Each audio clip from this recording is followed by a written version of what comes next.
Monsoon offer. Sugar, cholesterol, thyroid ടെസ്റ്റുകൾക്ക് 150 രൂപ മാത്രം. ലാബ്സ് MHL, എറിയാട്, കാര, അസ്മാബി കോളേജ്. സ്വന്തം കഥ മലയാള പാഠപുസ്തകത്തിൽ ഉൾപ്പെടുത്തിയ സന്തോഷത്തിൽ SM ജീവൻ.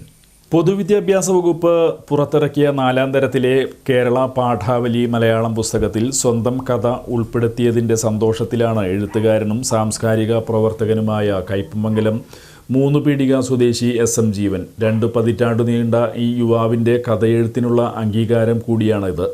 യുദ്ധം അത്ര നല്ലതല്ല എന്ന ശീർഷകത്തിലുള്ള കഥ ഒരു ചിത്ര പുസ്തകം വായിച്ചിരിക്കുന്ന കുട്ടിയുടെ ഭാവനയിലൂടെയാണ് സഞ്ചരിക്കുന്നത്. പുസ്തകത്തിൽ പട്ടാളക്കൂട്ടത്തിൻ്റെ ചിത്രം കാണുന്ന കുട്ടി യുദ്ധത്തിലേക്ക് ആകർഷിക്കപ്പെടുന്നു. തനിക്കു ചുറ്റും കാണുന്ന പൂച്ചയും തേരട്ടയും തുമ്പിയുമെല്ലാം പുസ്തകത്തിലെ ചിത്രങ്ങളുമായി താരതമ്യം ചെയ്ത് കടുവയും തീവണ്ടിയും ഹെലികോപ്റ്ററുമായി മാറുകയും യുദ്ധസന്നാഹത്തിനുള്ള ഒരുക്കങ്ങൾ പൂർത്തിയാക്കുകയും ചെയ്യുന്നു. അവസാനമായി കുട്ടി കാണുന്ന ആടാണ് യുദ്ധത്തിൽ ശത്രുപക്ഷത്തുള്ളത്. പക്ഷേ ശത്രുവായി മാറാൻ ഒരിക്കലും ഇഷ്ടപ്പെടാത്ത ആട് കുട്ടിയെ ആക്രമിക്കുകയും ആരും ശത്രുവല്ല പക്ഷേ ശത്രുവായി മാറാൻ ഒരിക്കലും ഇഷ്ടപ്പെടാത്ത ആട് കുട്ടിയെ ആക്രമിക്കുകയും ആരും ശത്രുവല്ല എന്ന തോന്നൽ കുട്ടിയിലുണ്ടാവുകയും ചെയ്യുന്നു. യുദ്ധത്തെക്കുറിച്ച് കേട്ടറിവ് മാത്രമുള്ള കുട്ടി യുദ്ധം അത്ര നല്ലതല്ല എന്ന തിരിച്ചറിവ് നേടുന്നതോടെ കഥയും പൂർണ്ണമാകുന്നു.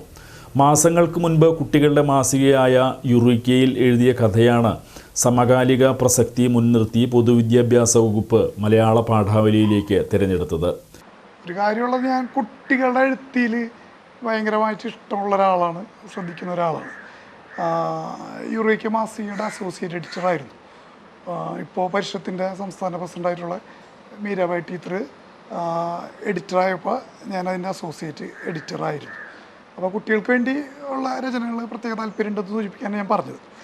അപ്പോൾ അതിലാണ്, യുറീക്കയിലാണ് യുദ്ധത്തിനെതിരെയുള്ളൊരു കഥ എന്നുള്ള രീതിയിൽ ഈ കഥ വരുന്നത്. ഒരു ഇല്ലസ്ട്രേറ്റഡ് കഥ എന്നുള്ള രീതിയിലാണ് യുറീക്ക അങ്ങനെ പുതിയ പരീക്ഷണങ്ങൾ പലതും നടത്തിക്കൊണ്ടിരിക്കുന്നത്. അപ്പോൾ ചിത്രകഥകൾ തന്നെ വേറെ രൂപത്തിൽ ഇല്ലസ്ട്രേറ്റഡ് കഥകൾ എന്നുള്ള രീതിയിലേക്ക്, അങ്ങനത്തെ ഒരു കഥയ്ക്ക് വേണ്ടിയാണ് ഈ കഥ എഴുതപ്പെടുന്നത്.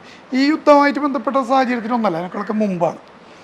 അപ്പോഴാണ് ആ കഥ പാലക്കാട് ഡയറ്റിയിലുള്ള കൃഷ്ണദാസ് മാഷ് കഥയായി ബന്ധപ്പെട്ട് വിളിക്കുകയും പിന്നെ പാഠപുസ്തക പരിഷ്കരണത്തിൽ തന്നെയുള്ള രാജേഷ് മാഷും അവർ രണ്ടുപേരും ബന്ധപ്പെടുകയും ഈ കഥ അയച്ചു കൊടുക്കുകയും ചെയ്യുന്നു.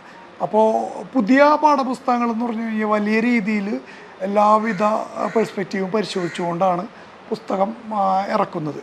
അപ്പോൾ അതിൽ പൊളിറ്റിക്കൽ കറക്റ്റ്നസ് ആയാലും വിവിധ രീതിയിലുള്ള രചനകളായാലും പാഠ്യേതര പ്രവർത്തനങ്ങളും പാഠ്യപ്രവർത്തനങ്ങളും സംയോജിക്കുന്നതിലായാലും വലിയ വലിയ എഫേർട്ടാണ് അവരെടുക്കുന്നത്. അപ്പോൾ അങ്ങനെ ആണ് നമ്മളിലേക്ക് എത്തുന്നത്. പണ്ടപ്പോൾ യുദ്ധത്തിനെതിരെയുള്ള കഥ എന്നുള്ള രീതിയിൽ ഇത് എടുക്കപ്പെടുകയും ഇല്ലസ്ട്രേഷനൊക്കെ മാറ്റിക്കൊണ്ട് പാഠപുസ്തക സമിതി വേറെ പുതിയ ഇല്ലസ്ട്രേഷനിൽ കൂടെ വളരെ മനോഹരമായിട്ട് അത്യാവശ്യം സ്പേസ് നൽകിക്കൊണ്ട് തന്നെ അത് നിർവഹിക്കുകയാണ് ഉണ്ടായത്.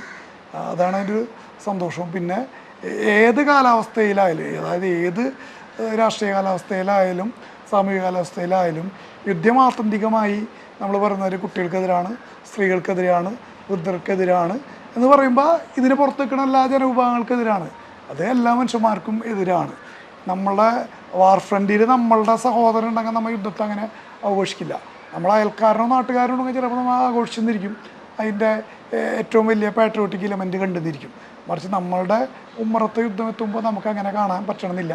അത് കുട്ടികൾക്ക് ഏറ്റവും ലളിതമായ രീതിയിൽ വിശദീകരിക്കുക എന്നുള്ളതാണ്. ആ കഥ യുറീക്കയിൽ കുട്ടികൾ വായിച്ചിഷ്ടമായ കഥയാണെന്നാണ് ഞാൻ വിശ്വസിക്കുന്നത്.